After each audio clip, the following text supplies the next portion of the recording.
Sejam bem-vindos ao canal Estranho na Verdade. Para aqueles que não me conhecem, eu sou o Wallace de Oliveira. Primeiramente, peço aos irmãos para que não for inscrito, se inscrevam no canal, ative o sininho de notificação e deixe o like de vocês. Esse é um compilado com 3 vídeos, da qual vou estar resumindo um pouco da história de Paulo e as suas viagens missionárias. E para estar ajudando o canal, peço aos irmãos que compartilhem esse vídeo em seus grupos de WhatsApp, Facebook, ok? Se vocês estão prontos, então vamos começar a nossa história de hoje.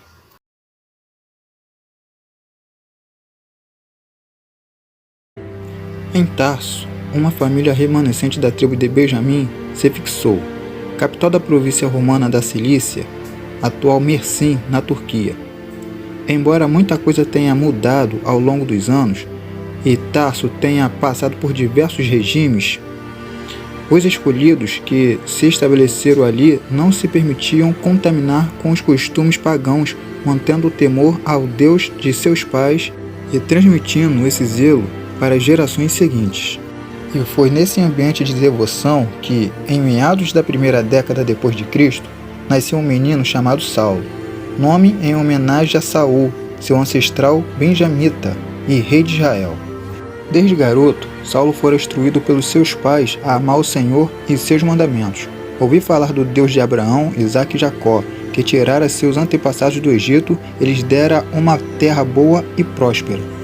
Na cidade de Davi, Saulo foi instruído aos pés de Gamaliel, um dos líderes do Sinédrio, conhecido pela sua sabedoria e reverência à Torá. Durante os estudos, aquele jovem escutou boatos a respeito de um homem que se dizia filho de Deus. O Galileu causara rebuliço pelas ruas de Jerusalém, e muitos o haviam saudado como rei. Saulo, durante esse tempo, tornara-se um notável representante do concílio de anciãos, mesmo sendo jovem para isso. Sob seu ofício, muitos membros da igreja primitiva eram arrastados e presos, além de prestarem esclarecimentos diante do Sinédrio. Julgados, eles sofriam açoites, outros eram presos e depois poderiam ser liberados sob a condição de que deixassem de proclamar o nome de Jesus. À medida que a intolerância contra a igreja se intensificava, os seguidores de Cristo se dispersavam anunciando o Evangelho, enquanto os apóstolos permaneciam atuantes na Judéia e Samaria. Saulo participava ativamente dessa perseguição. Ele invadia casas e arrastava inocentes até a prisão. Todos os capturados seriam conduzidos a Jerusalém, a fim de que fossem julgados, castigados ou mortos. O percurso seria longo, mais de 250 quilômetros separava Jerusalém de Damasco.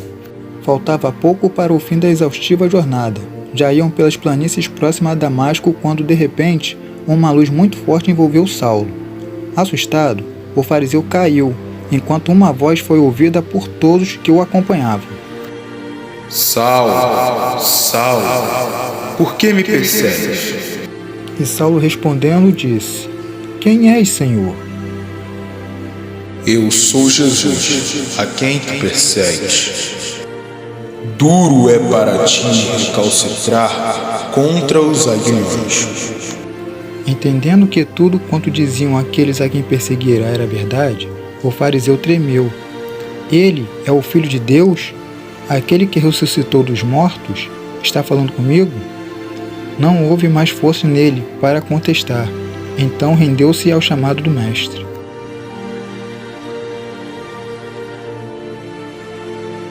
Em Antioquia da Síria, o evangelho alcançava tanto judeus como gentios. Esse lugar se tornou uma base sólida da igreja, uma referência para os cristãos, além dos muros da cidade de Davi. Muitos começaram a se destacar pelos dons de profecia e ensino, como Barnabé, Simão, chamado Níger, Lúcio de Cirene, Manaém, irmão adotivo de Herodes Antipas, e Saulo de Tarso. Juntos, esses homens usavam seus ministérios para servir ao Senhor, buscando-o em obediência e com alegria. Em uma dessas reuniões, enquanto se congregavam, o Espírito Santo se manifestou de modo poderoso no meio deles.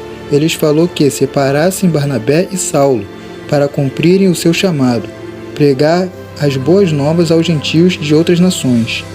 Naquele mesmo dia, arrumaram os preparativos para a viagem, inclusive os instrumentos de trabalho de Saulo, e confeccionava tendas, e partiram.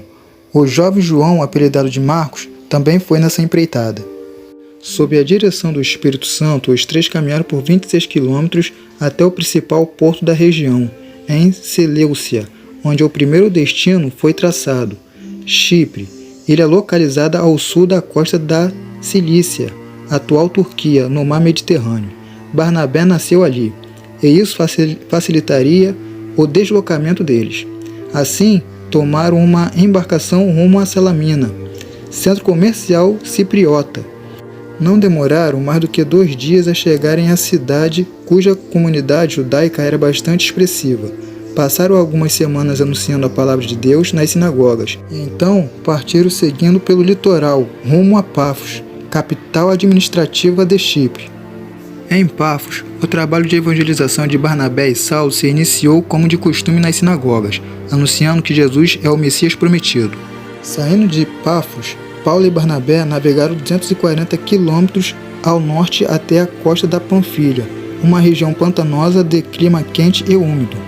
De lá, seguiram mais 20 quilômetros rio Cestro acima até Pergue, província no sul da Ásia Menor. Em Pergue, João Marcos se apartou de Paulo e Barnabé, regressando para Jerusalém. Paulo e Barnabé não se detiveram muito tempo em Pergue, continuando a jornada por mais 345 quilômetros rumo a Antioquia da Psídia. Ao ouvir essas coisas, os gentios se alegraram, crendo que a salvação também lhes fora concedida por intermédio de Jesus, o Filho de Deus. Os judeus, no entanto, não aceitando aquela situação, incitaram mulheres e homens de elevada posição social a perseguirem Paulo e Barnabé até expulsá-los de Antioquia da Psídia. Após 150 quilômetros de caminhada, Icônio, atual Cônia, na Turquia, uma das principais cidades da Galácia, foi a parada seguinte dos missionários. Como de costume, Paulo e Barnabé entraram em uma das sinagogas e com a fé começaram a proclamar a mensagem da cruz. Entretanto, quanto mais Paulo e Barnabé pregavam, mais os opositores achavam ocasiões contra eles, até que todos se viram divididos entre quem os apoiava ou repelia. Ao tomarem conhecimento dessa intriga, Paulo e Barnabé seguiram as recomendações do mestre e prudentemente saíram de lá. Depois de andarem 30 quilômetros, chegaram à cidade de Listra. Eles procuraram uma sinagoga onde pudessem anunciar a palavra de salvação aos icônios.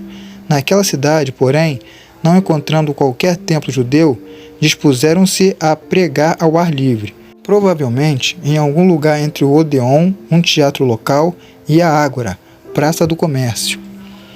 Enquanto o apóstolo falava, ele percebeu, no meio do ajuntamento, um coxo que, prestando atenção à mensagem, recebeu a fé em seu coração. Sem titubear, Paulo lhe ordenou: "Levanta-te, direito sobre os teus pés." Todos ficaram maravilhados, mal acreditando na cena que testemunhavam. Muitos conheciam aquele homem, ele jamais caminhara. O acontecimento foi interpretado como uma ação direta dos deuses, armando assim o cenário para uma comoção pública. Em alta voz, quem estava ali deu nomes de deuses aos apóstolos. Paulo era Mercúrio, pois tinha eloquência, e Barnabé era Júpiter, a divindade patronal local. Então eles, rasgando as próprias vestes, clamaram: "Varões, por que fazeis essas coisas? Nós também somos homens como vós, sujeitos às mesmas paixões." Então Paulo advertiu-os de que deixasse essas práticas e se voltasse para o Deus verdadeiro. O que era admiração se transformou em revolta contra os dois apóstolos. Logo, os gritos: "Morte aos traidores!" aumentaram e nada conseguiram impedir o levante. O homem de Tarso experimentou a dura hostilidade que ele, antes de seu encontro com Jesus em Damasco, aprovou contra Estevão. Nem a voz forte do apóstolo conseguiu parar o massacre. Assim, uma saraivada de pedras o atingiu, levando-o ao chão. Barnabé e os demais oraram pela vida de Paulo. Enquanto clamavam, o poder de Deus agiu, e o apóstolo se levantou mesmo muito machucado. Logo após ficar de pé, o apóstolo voltou a entrar em Listra. permanecendo ali até o dia seguinte, quando partiria ao lado de Barnabé para uma caminhada de 100 quilômetros até Derbe. Ali, falaram com liberdade a respeito do Salvador, e muitos moradores se tornaram seguidores de Cristo. Jubilosos com o resultado dessa viagem missionária, Paulo e Barnabé, direcionados pelo Espírito Santo, decidiram fazer o trajeto até Antioquia da Síria. Milhares de pessoas haviam se rendido ao amor do Senhor e agora eles precisavam revisitá-las. À medida que passavam pelas cidades, fazendo o caminho inverso, Listra, Icônio e Antioquia da Psídia, os missionários incentivavam os novos cristãos a perseverarem na fé. Após cruzarem a Antioquia da Psídia e Panfilha, seguiram em direção a Pergue e pregaram o Evangelho. De lá, foram até o importante porto marítimo da Atalia, atual Antália, na Turquia, onde, com o sentimento de dever cumprido, embarcaram rumo a Antioquia da Síria, lugar onde foram comissionados por Deus para a obra. E assim chega ao fim o resumo da primeira viagem missionária de Paulo. E se esse vídeo chegou até você e você nunca ouviu falar de Paulo, peço que leia o livro do Atos dos Apóstolos na Bíblia Sagrada e terá mais detalhes da viagem nos livros seguintes. E o principal, aprenderá com ele o que é ser um imitador de Cristo.